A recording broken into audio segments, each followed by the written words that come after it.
Hey guys, so this is an update on the COVID-19 situation in Korea as of April. Korea is right now seeing an average of 2-digit increases in daily cases.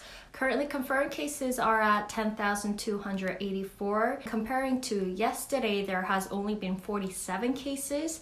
So apparently this is the first time since a very long while when the number has fallen below 50. The death toll is at 186 right now. So as you can see on this graph, while Korea did report its first case on January 20th, the country was able to slow down the spread of the virus. And although we did have an anomaly because of patient 31 who did become a mega spreader in the region of Daegu and North Gyeongsang province that I did talk about in my previous video. So the government is still doing the following, which is tracing, testing, and quarantining very aggressively. So with swift action from the government, which includes after the first case happened in Korea, they made sure that all these private sector for the testing kits were developed, and they gave them a confirmation within a week to try these test kits, fast tracking these test kits, as well as widespread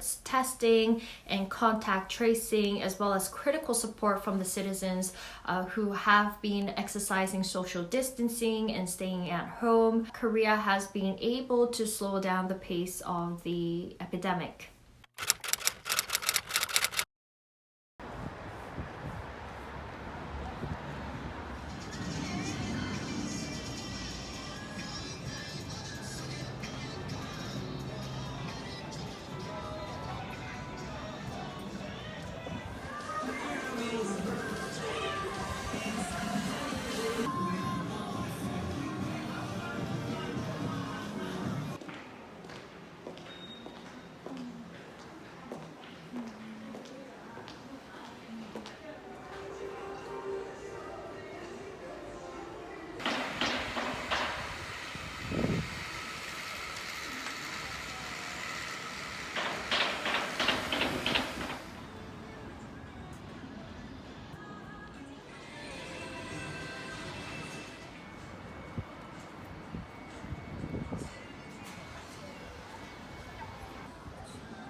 So as you can see, the streets in Seoul, they're pretty much deserted, not a lot of people, especially the super touristy sites like Myeongdong. There's no tourists, well, because mostly none of them are coming into Korea at the moment, but you can also see so much less locals walking around in the streets. However, the government has been warning, especially this week, that because it's spring and it's getting warmer and people are becoming fidgety after so many weeks of self-quarantining, that people have been pouring out to like parks, and they're worried that this might become a second wave of the virus, so they've been warning people against it. For the Korean government for them to efficiently provide universal access to masks, they've started rationing it. Well, this happened a few weeks ago, but this means that the Korean government implemented a system where you can only get a maximum of 2 masks a week from any pharmacy near you, but you have to go on the day that they text message you on. So for example, I was born in 1990 and my year ends with 0. So depending on what the last number of the year you were born on, that's when you can go to the pharmacy. So I can only go on Fridays to get 2 masks. In the beginning, when the system was implemented, there were so many people waiting in front of pharmacies to get masks. But I don't know why. Maybe people have a lot of masks now, but or there's less fear and less panic because everyone knows there's a lot of supply for masks within the country. But last time I went to a pharmacy just because I was feeling a little sick, they actually asked me. I didn't even want to buy a mask, but they were like, oh, you were born in 1990. Also, it's your mask day. Do you want some masks? So I was like, okay. So they gave me 2 masks like this. And it was pretty cheap. It was only $1.50 or 1,500 won per mask. But people have been able to easily buy them from any pharmacy around them. So the thing with masks is I've already had so many boxes of these K94 masks at home that I bought like 2 years ago, because Korea has been already suffering from a lot of yellow dust and fine dust particle problem, especially not only from factories in Korea but from factories from China, and the wind always blows towards South Korea, so that's where all the fine dust comes from. So a lot of people in their daily lives, they do wear masks, especially during spring and winter when the air is still. Because what I heard was from my friends in the US, if you wear masks in the US when that whole epidemic was just beginning, people thought you were sick. But in Korea, when you're wearing a mask, it doesn't look like you're sick. It looks more like, oh, she's protecting herself from something. So I think that's the difference in perspective, and especially because in Asian countries, masks are used often for air pollution and stuff. Which actually brings me to a point: the environment has become so much cleaner without us polluting it. Because during this time, especially during spring and when the weather is warmer, there's so much fine dust in the air and the skies aren't that clear at all. But every day these days, the skies are so much clearer. Sometimes I feel like we're the virus for Earth, and this whole halting of activities around the world, we're like helping Earth actually. I've also been getting a lot of text messages. Previously, it was just text messages on who around me or in my region has been confirmed with the virus, and also their footprints. So on these text messages, they would actually specify where this person had gone to, like by time. But after an explosion of cases, because they couldn't send people so many text messages anymore, each local government around the country has been now just posting it on their local government website, and that's where you can see each confirmed cases footprints to make sure that maybe you weren't there at that time that confirmed person was, and if you were, then you can contact the hotline and get yourself tested. Now I've been getting text messages on social distancing as well, to keep social distancing, warning people please don't meet in big groups. I've also been getting text messages wherever I am. For example, if I'm in a different region in Korea, I would get information for that region by text message. So it's like I'm being tracked. I think the GPS, I think the local government is tracking my GPS. So depending on where my cell phone is at that time, I'm getting the respective information for that region. But with these text messages, on a funny note, a lot of people have been saying, oh my gosh, it would be so funny if they've been confirmed with the virus, and then these text messages would say, bloop, someone around you has been confirmed with the virus and they've been confirmed to have zero contact with anyone. Like some people were saying that would be funny because it means I have no friends. But on the other side, a lot of people have been saying that's the goal. You know, you want to have that text message pop up and say, I've had zero contacts with anyone, because that proves that person has been very responsible in social distancing themselves. One great thing about this government, we've had crazy governments, and we've had what's the opposite word of transparent? Opaque, corrupt, governments who like to hide information and not tell you if an epidemic is an epidemic, or governments who try to tell you that it's not of a big deal. Well, we've had governments like that in Korea, but what is really good about this government is they've been very transparent. And one thing is, all the data is readily available on the KCDC website, showing you what regions have been affected, how many people have been confirmed compared to yesterday. So I think the government is pretty high tech when it comes to showing you information and giving you transparent information, which I think is very helpful. With all this transparent information going on, I think the trust in the government somewhat has also helped people not stockpile on goods and necessities, because they know that the government has been trying very hard to be transparent with their announcements, reassuring everyone every day during news briefings. Because for the government, if the government reveals all these critical information, which might be very depressing and which might also stir up panic among people, they revealed it anyway, which also could influence the economy, stock markets. Oh my god, South Korea has 9,000 confirmed cases, and all these stocks, the capital flees outside of the country. But the government risked that and still gave out transparent information to give people the right to know what is going on in the country right now, which I actually think helped with. Yes, there was panic in the beginning, but people soon realized that, the government is giving us right information, transparent data, and it lessened the panic by a lot.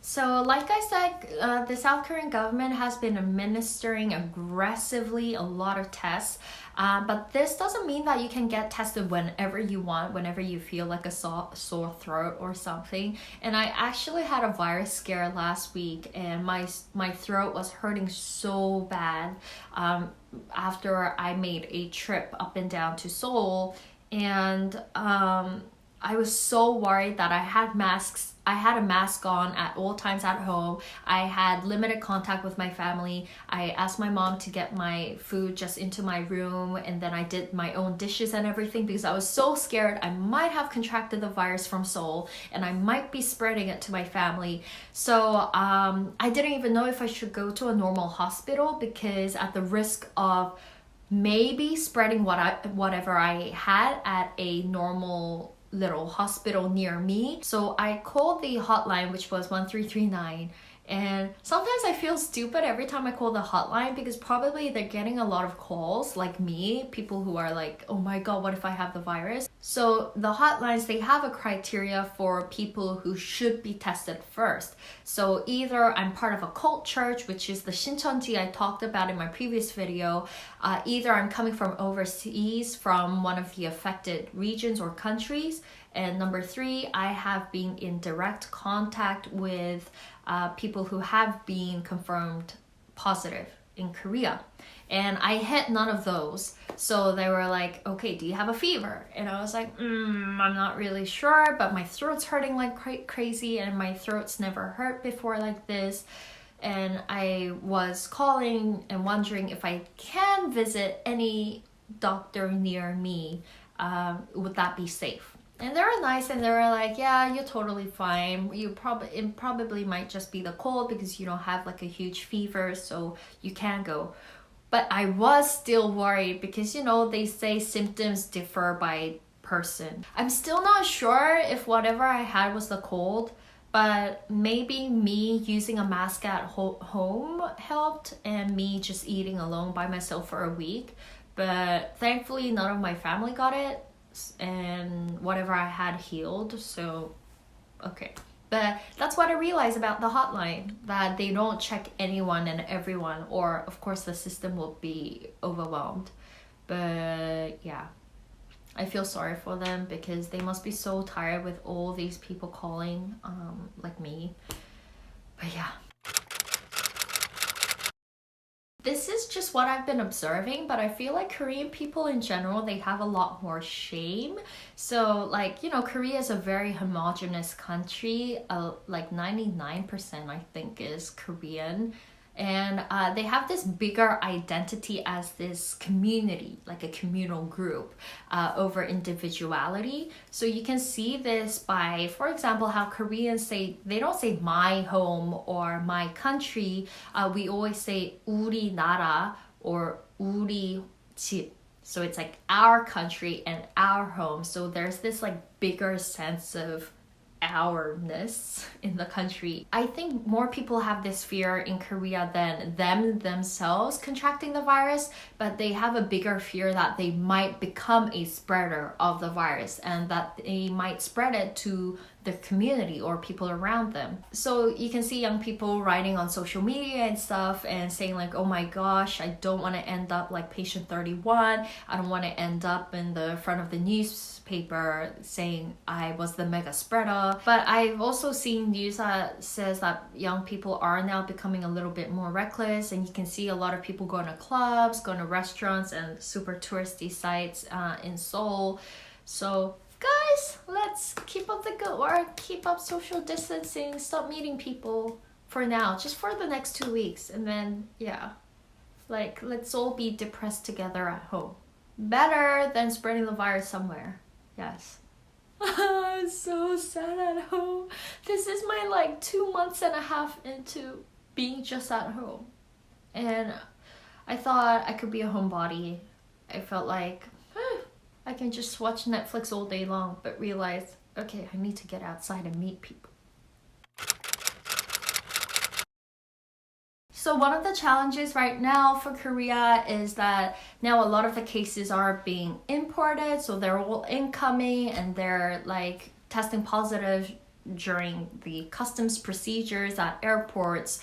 So that's one of the challenges. One thing I thought was super high tech was that people who are coming in, whether they're nationals or there are foreigners coming from overseas, they're now required to download an app on their smartphone. So whoever's coming in, they also need to get their phone number and their address of where they'll be staying in Korea validated. So this app apparently, it checks you every day to make sure you are not exhibiting the symptoms of COVID-19, and for them to call the hotline immediately if they do see any of these symptoms. And if they don't input these survey answers on the app, the hotline will call you to make sure that you're not doing something or you are keeping to self-quarantine measures.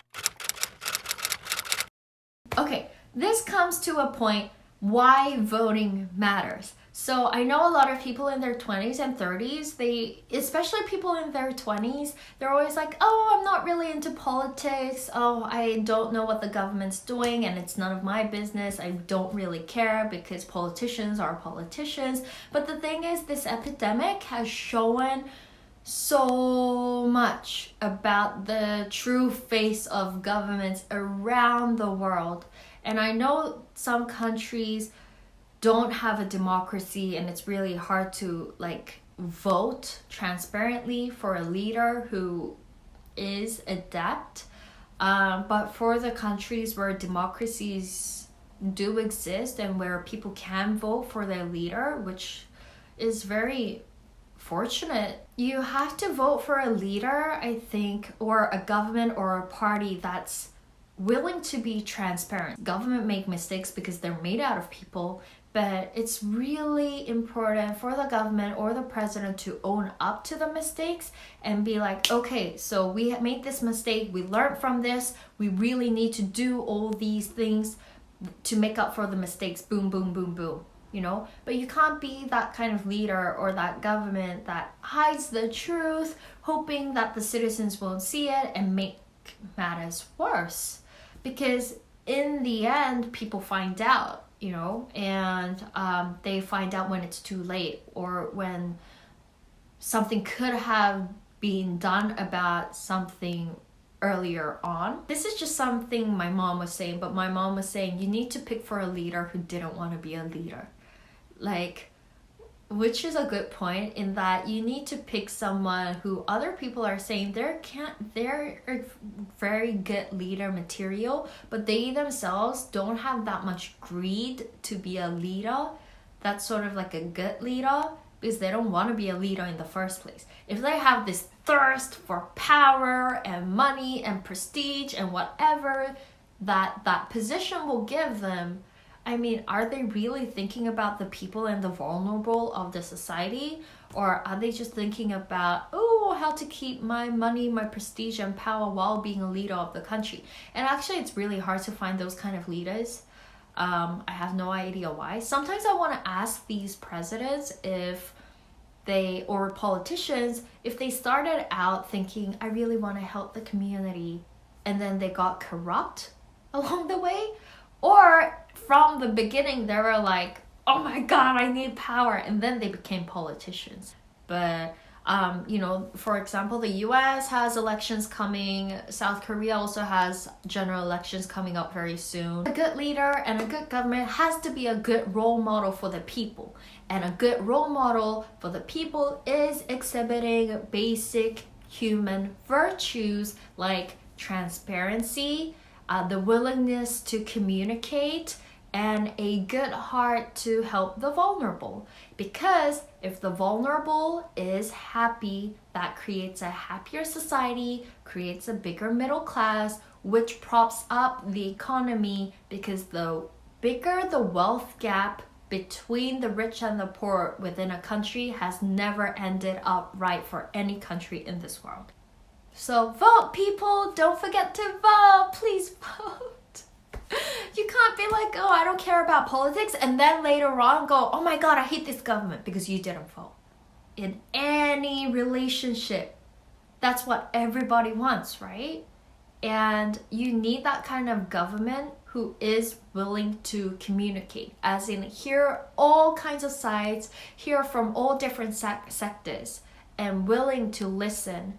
Because of course you can't make everybody happy, but as long as you have that attitude of willing to listen, you might get something right, compared to no willingness to listen to anybody and just do whatever you want to do. So yeah, let's choose that kind of leader in government, if there is such candidate.